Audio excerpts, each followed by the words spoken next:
selling drugs in a car, in a real ring with another person. I take that evidence and I take it to the police officer, my friend, the police officer, Mr. Jonathan over here. Can he use it against you in court? Remember, I broke into his house legally.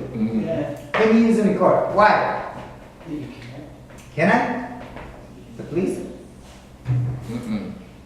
Can't use. Can we use one? It's illegal.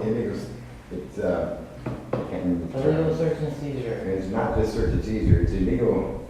It was the way the officer got that evidence that makes it illegal. Believe it or not, that's not true. Really? That is not true. I read so many cases on this, it blew my mind. If police officers obtain evidence illegally obtained by somebody else, they're perfectly within their rights. As long as they themselves don't do it, or say I'm acting on behalf of the police department and they have me working for them, now I'm what's called, I'm a tool or I'm an extension of them.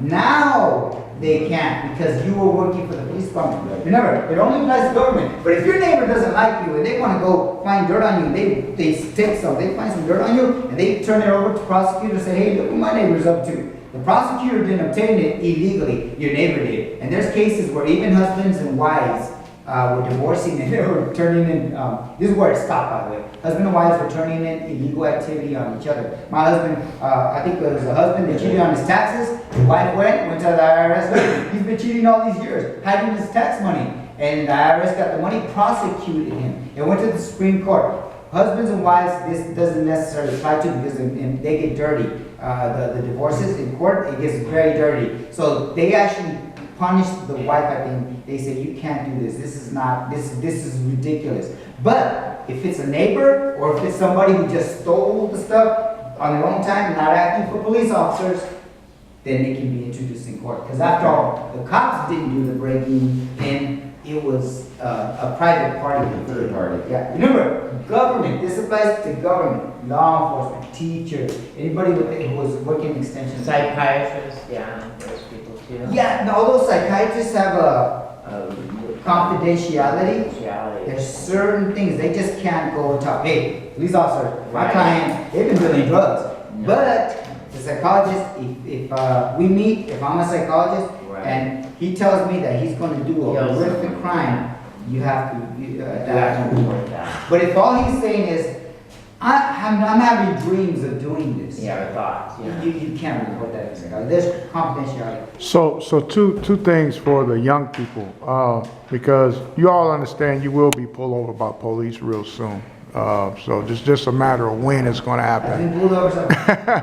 The question, Last week. so the two questions or statements for them is this: if you get arrested and your Miranda rights, and you can talk more about this, should it be read or should it not be read? You have the right to remain silent. Anything you can't say will go against the court of law. I was told that cops don't have to say that now, so you can kind of elaborate on the Miranda rights. Well, with Miranda, it was a guy who was arrested and he wasn't read his rights. You all watch movies that say you have the right to remain silent. Anything you say can and will be used in the court of law. Can and will. Anything you say or do, by the way. I'm gonna get to that in a little bit. And then they say you have an attorney. Pay attention. Will provide one for you, right? These are songs called the Miranda rights.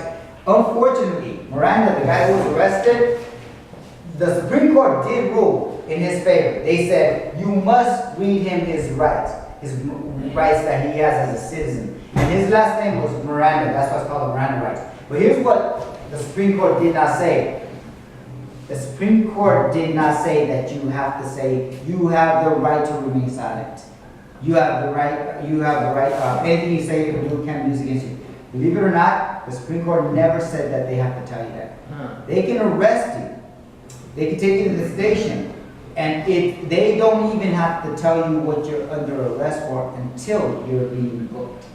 Now the procedure has started. An arrest means you're being temporarily detained, and that could be a span from 20 minutes to 5 minutes to the station. Now here's the reason why some officers love this. I arrest you, I put you in handcuffs, I put you in the back seat. You're now driving, right? Okay, this is chair. Maybe this is chair. You're not driving in the back seat. I've arrested him. I haven't even told them what I've arrested him for. Right? I'm a police officer, and I'm driving, and you're in the back seat. So, what's your first name? Floyd. Right? So, Floyd, what are you doing up so late? Party? You party? Who you party with? You, Oh, you mean your friend Patrick? That's Patrick, the guy down the street, right? Any part of that gang? Huh? Come on, I seen the tattoos on him. Don't lie. You know he has a tattoo, right? You didn't know that? You know he carries guns too, right?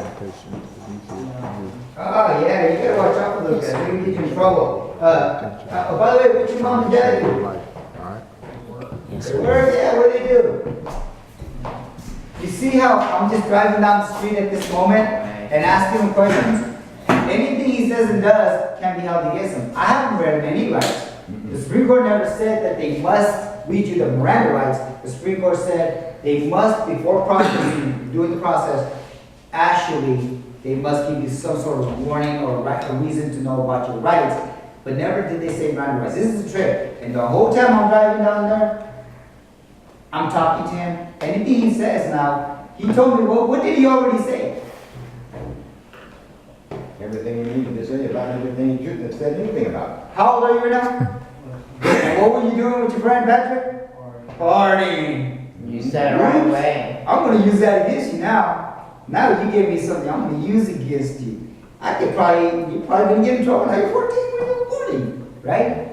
Now, you see how simple it was just to get one thing. Unfortunately, law enforcement is allowed to do that. Now, once they start fingerprinting, taking out photos and all that, they must tell you what you're charged with. Because until that happens, unfortunately, a lot of people don't know that not only can police officers hold off, but they also can lie about what happened. Hey, so well, Patrick just told me that you came to the party to sell people drugs. Is that true? Who's selling the drugs? He says it was you. And by the way, pretend I talked to Patrick. So Patrick, I understand you're selling drugs, right? And what are the magic words you're gonna say? I would like to see a Attorney. All right. So now I'm gonna go talk to Floyd. Hey, Patrick just said you were selling drugs. As a matter of fact, he said he wants an attorney because you're wrong. You're just gonna snitch on him. You see how by the way, that is legal. Hey, can I tell you a real story that happened to my son? Yes, it's a trick. They can trick you. Exactly. Unfortunately, it's illegal, you guys. I just want you to know that. Go ahead and give Floyd a big round of applause for being a pastor. So, Brother Ralphie, one of the things that if you can elaborate on what it means to, I want to speak to my attorney, is very, very key. If you ever get arrested by a cop, if you're being detained by a cop, we as black people were taught, if you haven't done anything wrong, tell the truth. That's how my grandma raised me ever since I was little. My grandma too. Right. The problem with that is today when you come in contact with law enforcement, that doesn't apply now. Because anything that you do say and you trying to stand on your morals of what your parents taught you will give you 25 to life. Yeah. So anytime you come in contact with police, is you have to give your identity. What is the things you have to give a police when he come in contact with you? Your what? ID. Your ID, right? And that's it, right, Ralph? Now, when he goes into questioning, it's like, am I under arrest? Well, no, you're not. May I leave? Okay, and you're doing it very nicely, just how you came in and you introduced yourself to Brother Ralphie and to our brother here this morning. The thing is that anything that you say, you always want to have legal counsel. If it's private, if it's a public defender, never talk to a cop without legal counsel. You as children, you as young ones, ask also for your parents. Right. Ask for your parents or your guardian, because sometimes the schools, they'll have to honor that. Something that happened to my son, okay? Right. My son has had trouble with the police in the past. He's had problems. He's got some mental illness, and he's had a hard time with the police. Because of it, both of us are very wary of police officers. And I grew up with one, so I have an advantage that way. And My son recently had a party at his house. It's a small one, a few friends over. But the police are already out, you know, they don't like him. So they come to his door and they say, can we come in? And he said, no, you can't come in. There's no reason for you to come in. Is there a reason? They said, no, but we'd like to come in. And he'd been drinking. And they said, okay, well, can you step outside? And as soon as he stepped out the door, they arrested him for drunk in public. Public intoxication. He wasn't in his house. Once he left his house, he was in public domain, like he said. They arrested him for drunk in public, and they got him for something else too. But that just shows you how they are. They were angry because he wouldn't let them search his house. So instead of searching him, they arrested him. They're tricky. Right. And, well, go ahead. No, I just want to, I know I'm falling back, but it's just, when we get into these trainings, there's so much we want people to know about warrants, because we've had Fresno PD, Fresno Sheriff do warrants on homes in the community.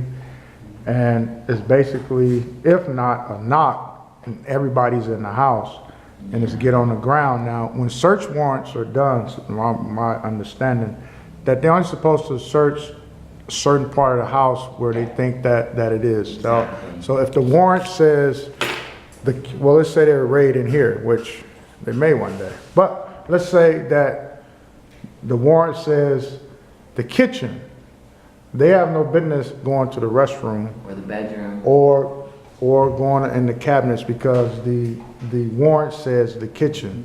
Now, so you have to understand, doing a search warrant, as Brother Ralphie said, a judge has to sign it.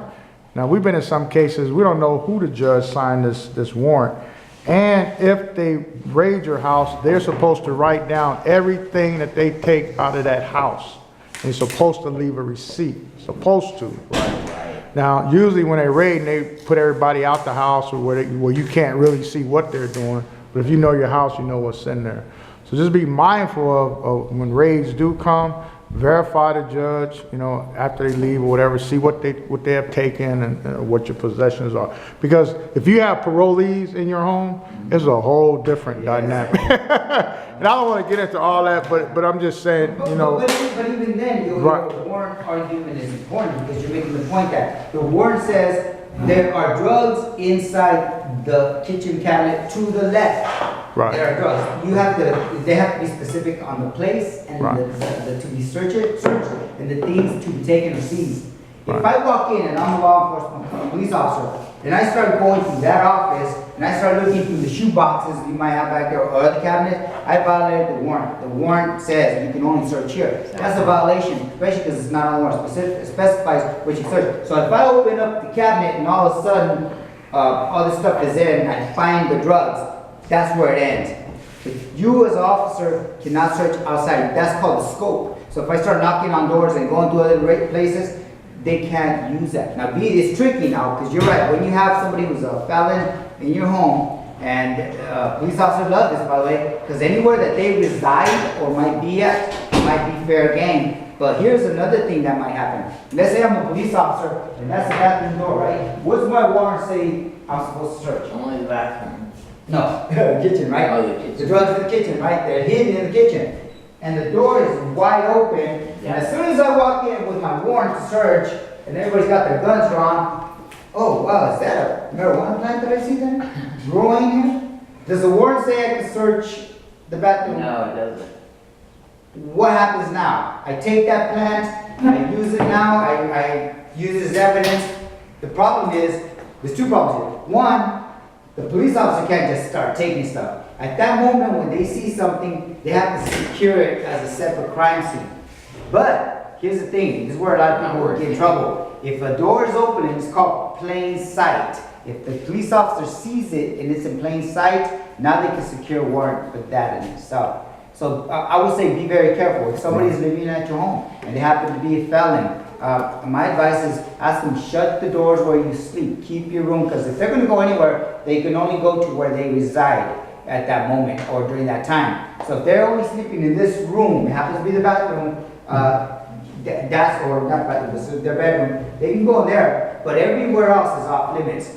I know we all have people with felons in our homes. I grew up with uncles left and right, you know, and the truth is, we